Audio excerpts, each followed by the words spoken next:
یہ ہے علم امامت. اور علم امامت میں کوئی فرق نہیں. میں نے یہ لٹرلی یہ بات کہی کہ بنیادی طور پہ کچھ ائمہ نے یہ جملے بولے سلونی سلونی قبل ان تفقدونی، ان میں ہمارے یہ 8ویں امام ہیں کہ اس طرح سے عظمت ممبر سلونی کو واضح کیا کہ مسند خراسان پہ بیٹھے اور ایک دفعہ یہی کہا آؤ مجھ سے آ کے پوچھو، میں اس کا جانشین ہوں کہ جس نے یہ کہا کہ میں علی آسمانوں کے راستوں کو زمین کے راستوں سے زیادہ جانتا ہوں.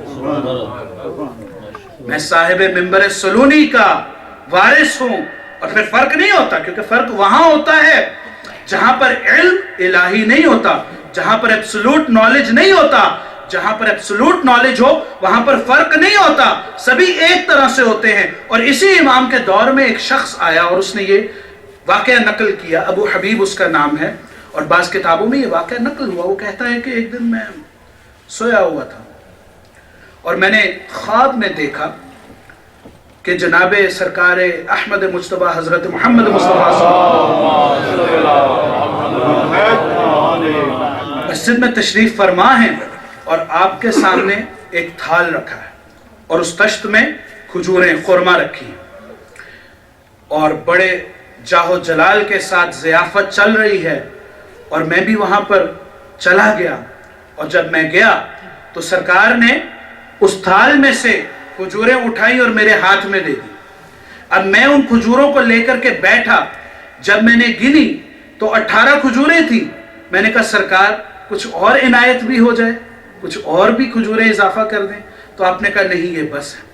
اب وہ شخص کہتا ہے کہ میں نے ان کھجوروں کو کھایا اور اسی دوران میں میری آنکھ کھل گئی. آنکھ کھلی تو سرکار رسالت کی خدمت سے عطا کردہ کھجوروں کا وہ ذائقہ میری زبان پر ابھی بھی تھا. حالانکہ خواب تھا لیکن اس کی شیرینی اور حلاوت میری زبان پہ اس وقت بھی تھی. ایک دفعہ میں مشتاق ہوا اور کچھ وقت کے بعد، کچھ دنوں کے بعد یا کچھ وقت کے بعد میں مسجد میں چلا گیا. اب منظر اسی طرح سے ہے، اسی طرح سے افراد موجود ہیں، لیکن اس مسند پہ جناب رسول خدا کی جگہ ہمارے اور آپ کے 8ویں امام، امام علی ابن موسیٰ رضا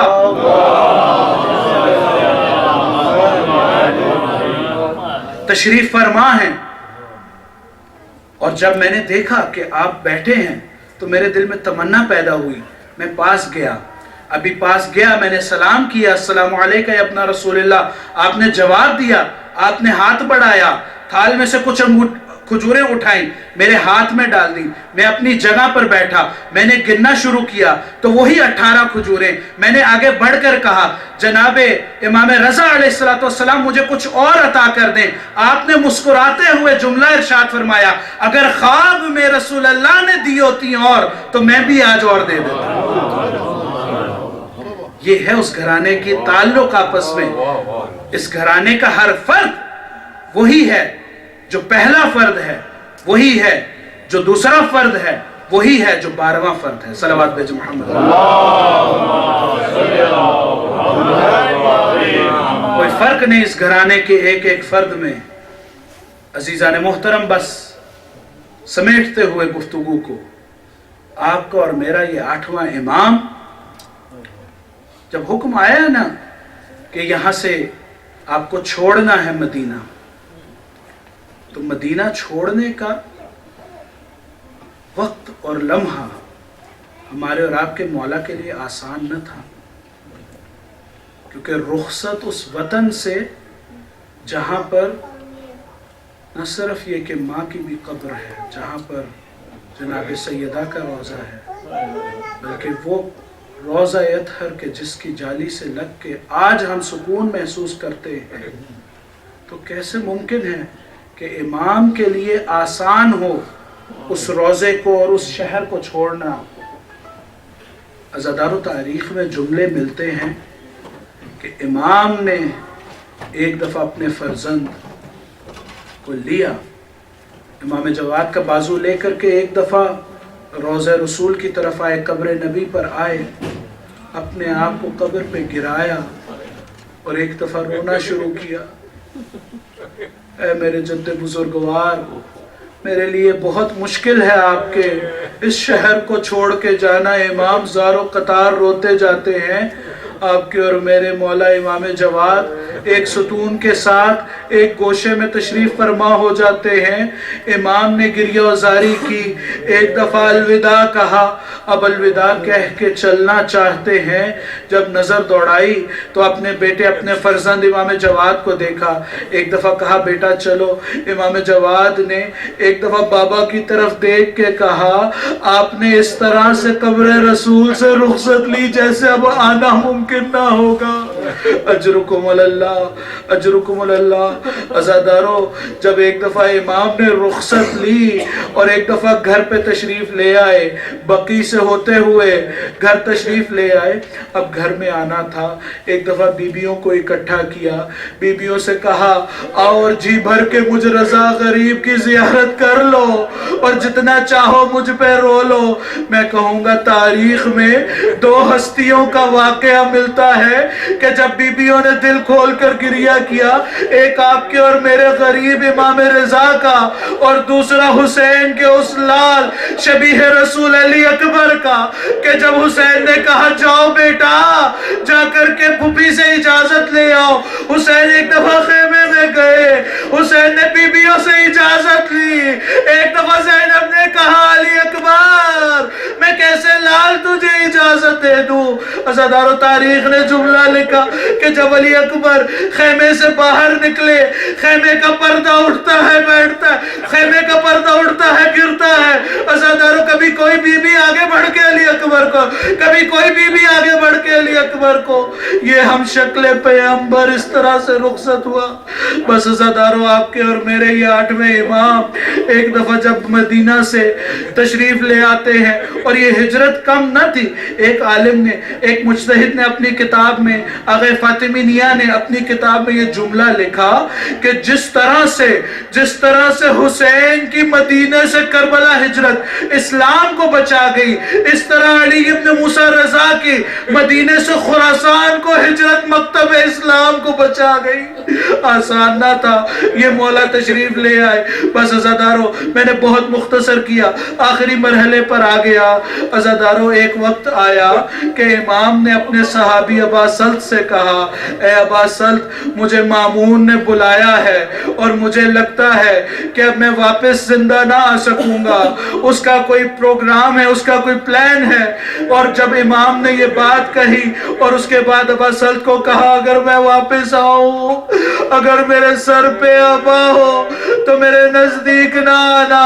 بس عزادارو، امام دربار مامون میں جاتے ہیں، انگوروں کو پیش کیا گیا، انگوروں میں زہر ملایا گیا، امام نے چاہا کہ نہ لیں لیکن اس ظالم نے مجبور کیا، امام نے ایک انگور کھایا، حالت متغیر ہوئی، مامون نے کہا اور کھائیے، امام نے کہا اے ظالم تیرا کام ہو گیا، مجھے اب اور انگور کی ضرورت۔ امام زہر کے اثر میں ایک دفعہ گھر کی طرف آ رہے ہیں۔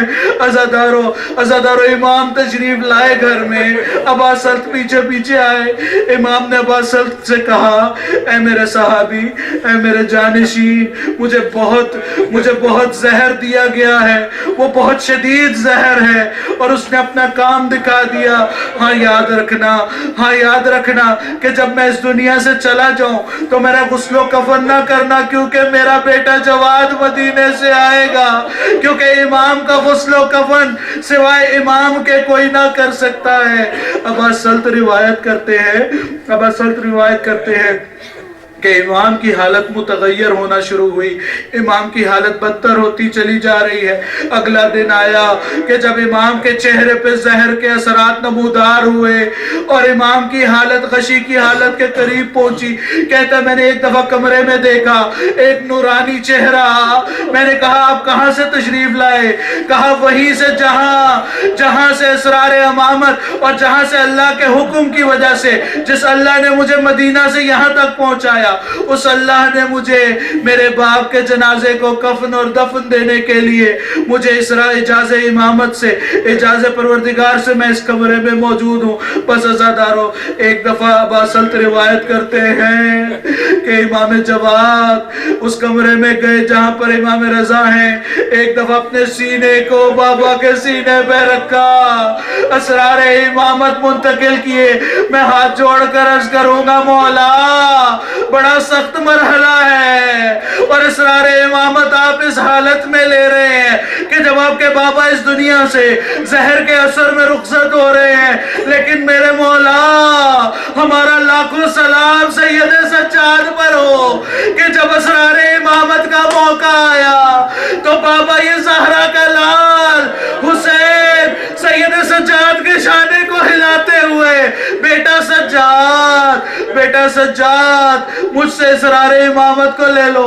ایک دفعہ سجاد نے جب آنکھیں کھولی تو بابا کے چہرے پہ خون، بابا کے ہاتھوں پہ خون، بابا کی قمیض میں خون۔ پہلا سوال کیا بابا بابا اینا علی الاکبر، اے بابا میرے بھیا کہاں ہے؟ کہا قد قتل۔ ایک ایک کا پوچھتے جاتے ہیں، ایک ایک کا پوچھتے جاتے ہیں، یہاں تک کہ ایک دفعہ پوچھا این عمی العباس، کہاں میرے چچا عباس؟ کہا ظالموں نے شہید کر دیا۔ اجرکم اللہ، اللہ کو کوئی غم نہ دے سوائے غم محمد و آل محمد پہ، ان آنسوں والی آنکھوں پہ پروردگار اپنی رحمت کرے۔